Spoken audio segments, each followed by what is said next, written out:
তো আজকে the book of নেচারের যে বাকি প্যাসেজটা ছিল পড়ার, তো ওটা পড়ে নেব।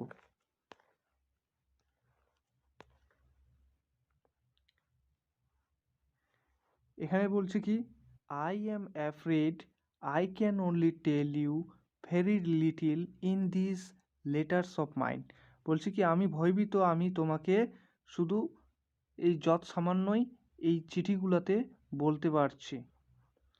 বাট দ্যাট লিটিল, বাট কিন্তু, আর বলছে কি, বাট দ্যাট লিটিল মানে হচ্ছে কিন্তু ওই সামান্য information I hope will interest you and make you think of the world as whole. আর বলছে কি, যে ওই যে ইনফরমেশন, যত সামান্য ইনফরমেশন তোমাকে দিতে লিখতে পারছি চিঠির মাধ্যমে, আশা করি, আই হোপ আশা করি, উইল ইন্টারেস্ট ইউ তোমার মনে আগ্রহ জাগাবে, আর তোমাকে এই পৃথিবীটার এই গোটা পৃথিবীর সম্পর্কে ভাবতে বাধ্য করবে বা ভাবতে আগ্রহী করবে। হ্যাঁ, তারপর বলছে কি, যে and of other peoples in it as your brothers and sister. আর কি বলছে, আর ওই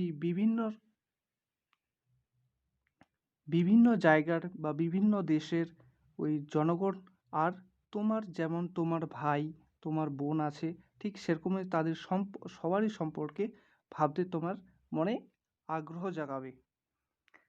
When you grow up, you will read about the story of the earth and her peoples in fat books. আর বলছি কি, যে যখন তুমি বড় হবে, গ্রো আপ মানে কি, বড় হওয়া। তো when you grow up you will, যখন তুমি বড় হবে তখন তুমি জানতে পারবে, বা তখন তুমি পড়বে, ইউ উইল রিড, কি পড়বে, কিসের সম্পর্কে, about the story of the earth, পৃথিবীর সম্পর্কে তুমি বিভিন্ন গল্প পড়বে।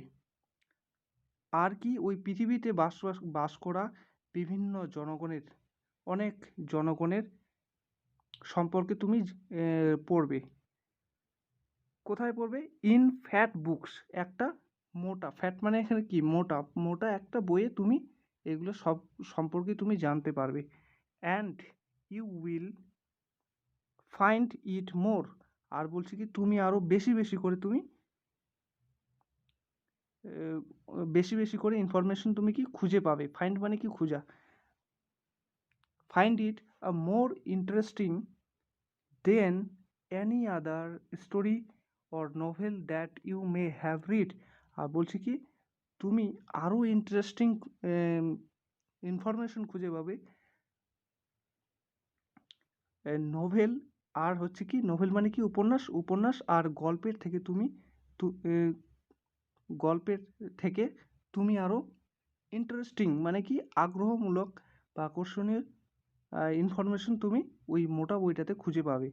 হ্যাঁ, আর কোনগুলোর থেকে ভালো? ওই স্টোরি আর নোভেলের থেকে, যেগুলো তুমি পড়বে, সম্ভবত পড়বে, সেগুলোর থেকে তুমি আরও ওই মোটা বইটাতে কি এই পৃথিবীর সম্পর্কে তুমি জানতে পারবে। ইউ নো অফকোর্স দ্যাট, বলছি কি, তুমি অবশ্যই জানো যে our earth is very very old, millions and millions of years old. বলছি কি, তুমি অবশ্যই জানো যে আমাদের পৃথিবীটা অনেক অনেক পুরনো, millions and millions of years, বলছি কি, অনেক বছর, লক্ষ লক্ষ বছর কি আমাদের পৃথিবীটা কি পুরনো, মানে অনেক দিন, লাখ লাখ বছর আগেই এই পৃথিবীর সৃষ্টি হয়েছে। And for a long long time there were no man or women living in it.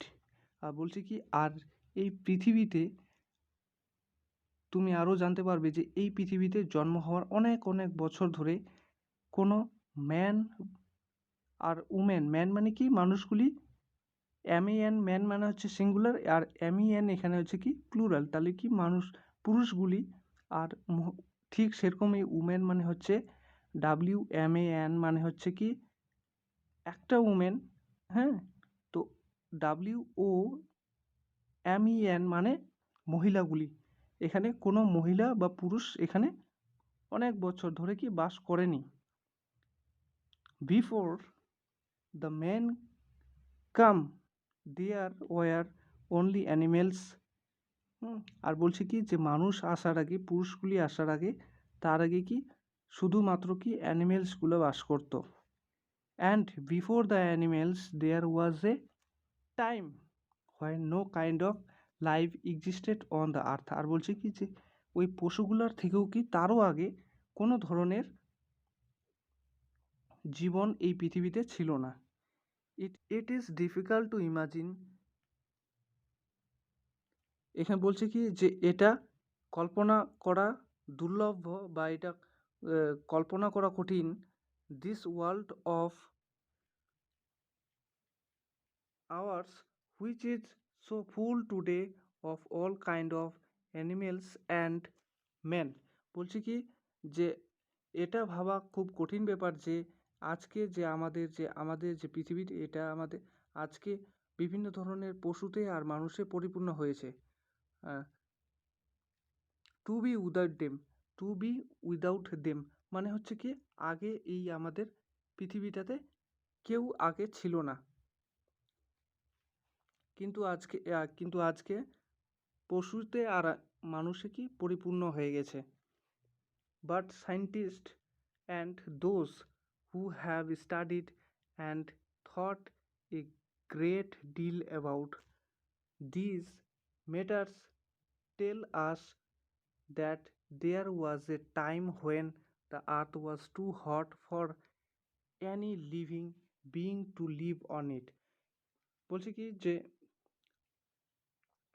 Scientist যারা বিজ্ঞানীরা আর যারা পৃথিবী সম্পর্কে আমাদের পড়াশোনা করেছেন তারা আমাদেরকে অনেক কিছু তাদের বইয়ের মাধ্যমে তারা বই লিখে বা আমাদেরকে তারা জানিয়েছেন যে এই পৃথিবীটা আগে খুব গরম ছিল, যার জন্য কি অনেক দিন ধরে কি সেই গরম পৃথিবীতে কি মানুষ মানুষ বা কোনো ধরনের লিভিং বিং বলতে হচ্ছে কোনো ধরনের প্রাণী বাস করতে পারতো না।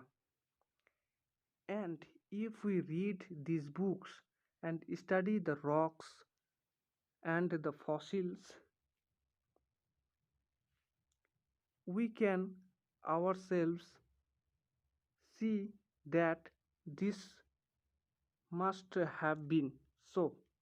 আর বলছে কি যদি আমরা ওই বিজ্ঞানীদের লেখা বই অথবা যারা আমাদের পৃথিবী সম্পর্কে রিসার্চ করেছেন তাদের বইগুলো যদি আমরা পড়ি আর কি বিভিন্ন ধরনের পাথর এবং কি জীবাশ্ম, ফসিলস মানে কি জীবাশ্মকে যদি গবেষণা করি তাহলে আমরা নিজেরাই জানতে পারবো বা নিজেরাই দেখতে পাবো যে তারা যেইভাবে ওই বইগুলোতে লিখেছেন বা বলেছেন ঠিক সেরকমই পৃথিবীটা আগে ছিল। এটা আমরা নিজেই কি দেখতে পাবো বা বুঝতে পারবো। ফসিলস কী জিনিস এখানে লেখা আছে ব্রেকেটের মধ্যে, দ্য রিমাইনিংস অফ ওল্ড অ্যানিমেলস। বলছে কি যে পুরানো যে পশুগুলো যে মাটি চাপা পড়ে গিয়েছিল আর সেই পুরানো মাটি চাপা পড়ার ফলে যে ওই মাটির উপরে যে ওই পশুগুলির যে দেহের ছাপ পড়ে গেছে ওই ছাপগুলোকেই বলছে কি ফসিলস বা জীবাশ্ম। তো এই ছিল এটার প্যাসেজ 2। তো এটা এই পর্যন্তই, দেখা হবে নেক্সট ভিডিওতে।